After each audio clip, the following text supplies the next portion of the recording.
जो आप लोग अपने मोबाइल डिवाइसेस, लैपटॉप्स और कंप्यूटर में इंटरनेट यूज़ करते हैं तो आप में से ज़्यादातर लोग यही सोचते हैं कि ये खाली सैटेलाइट से आता है, लेकिन ज़रूरी नहीं है क्योंकि 95% पूरे वर्ल्ड का जितना भी इंटरनेट डेटा है वो समुद्र में बिछे हुए केबल से आता है। समुद्र के अंदर एक स्पेशल टाइप के केबल बिछाया जाता है जो कि लाइट से चलता है। तो आज की वीडियो में हम लोग यही जानेंगे कि ये फाइबर ऑप्टिक्स होता क्या है, ये काम कैसे करता है, ऑप्टिकल केबल जो होता है वो कॉपर वाले केबल से कैसे डिफरेंट होता है, ऑप्टिकल फाइबर में सारा डेटा लाइट के फॉर्म में कैसे कैसे जाता है और इसके एडवांटेजेस और डिसएडवांटेजेस क्या क्या हैं।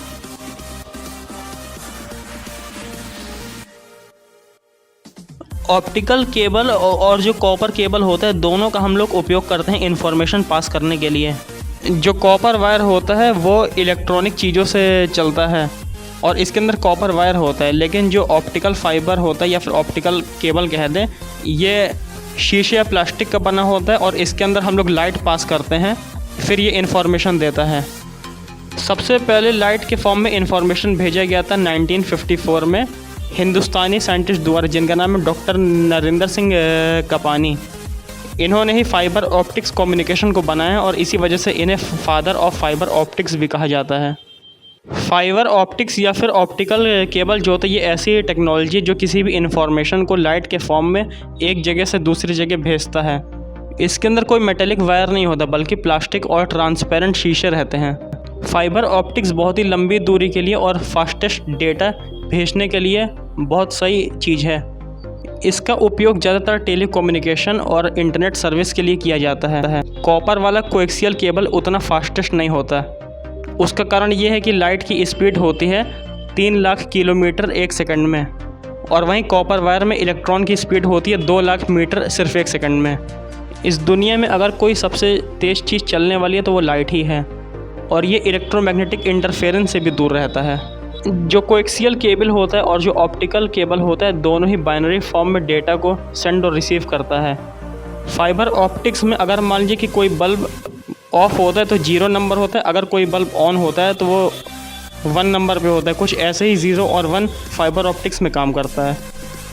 इसको समुद्र के अंदर इसीलिए बिछाया जाता है क्योंकि वहाँ पर सेफ रहता है और ये पूरी दुनिया को एक साथ जोड़ सके।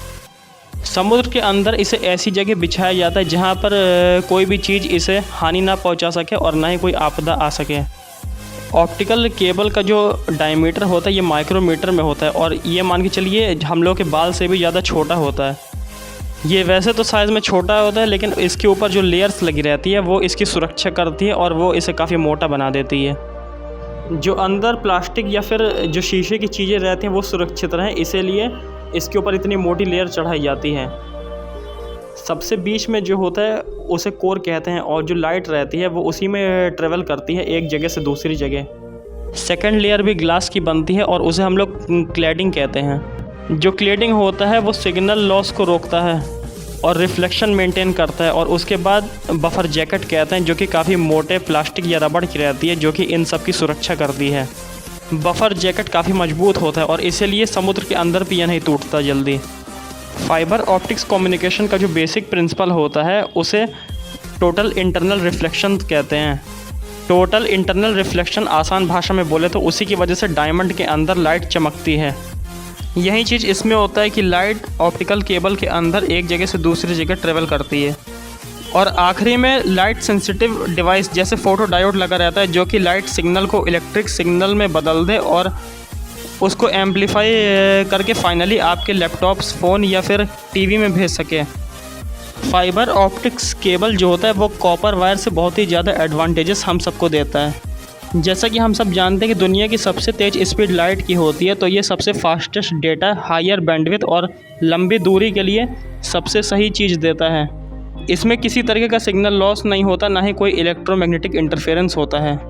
ये कम्युनिकेशन सिस्टम पूरी तरीके से सेफ़ एंड सिक्योर है, लेकिन इसको इंस्टॉल करना बड़ा मुश्किल काम है क्योंकि इसमें पैसा बहुत ज़्यादा खर्च हो जाता है।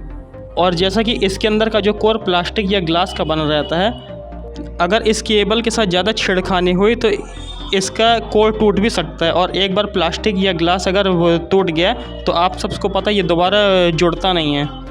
और अगर ग्लास या प्लास्टिक इसके अंदर का अगर वो टूट जाएगा या ज़रा सी भी खरोच लगेगी तो टोटल इंटरनल रिफ्लेक्शन नहीं हो पाएगा और मैसेज या इन्फॉर्मेशन आप लोग नहीं पास कर सकते हैं।